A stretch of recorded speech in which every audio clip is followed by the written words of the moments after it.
and the way they were both bending the sound, an awesome use of pitch bending and awesome use of rhythm again.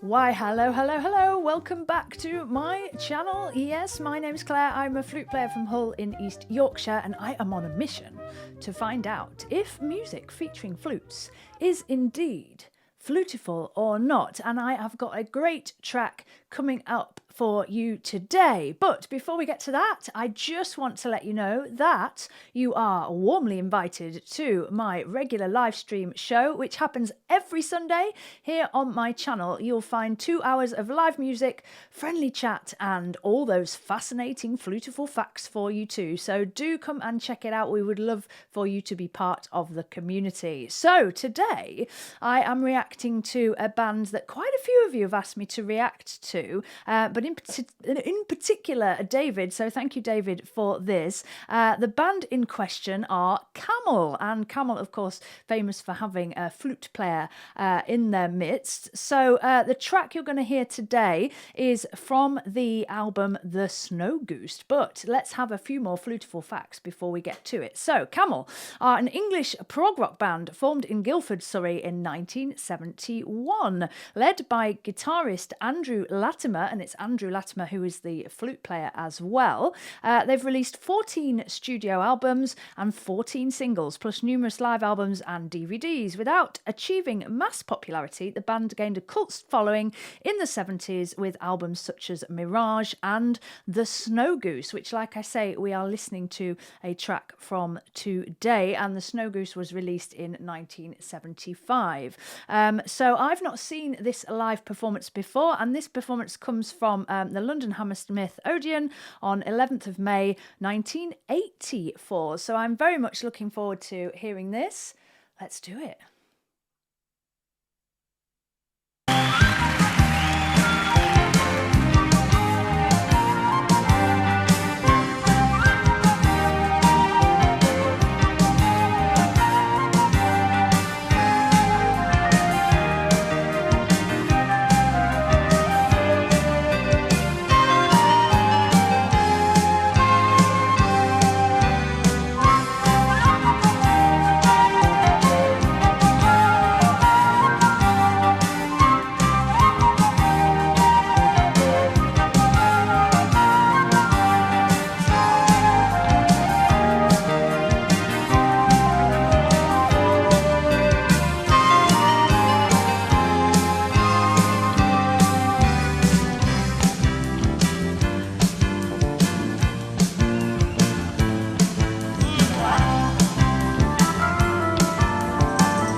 It is.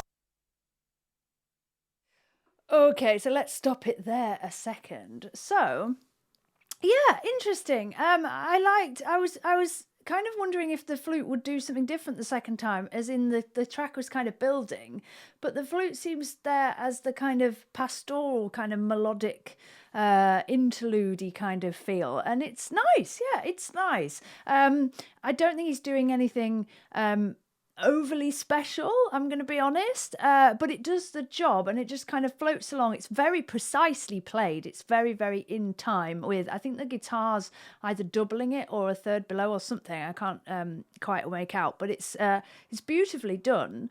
It's just, it does the job kind of thing. I love the organ solo. The organ solo is incredible, and when that started to really get going, I was like, yeah, this is good. And then, but then it's kind of swapped out again. So so this will be interesting to see what happens next, I think. So so let's do it.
was a little bit of a Camel there for you folks. Interesting. Yeah, I loved that slow groove in the middle and those solos over the top, both the sax and the guitar there. Amazing.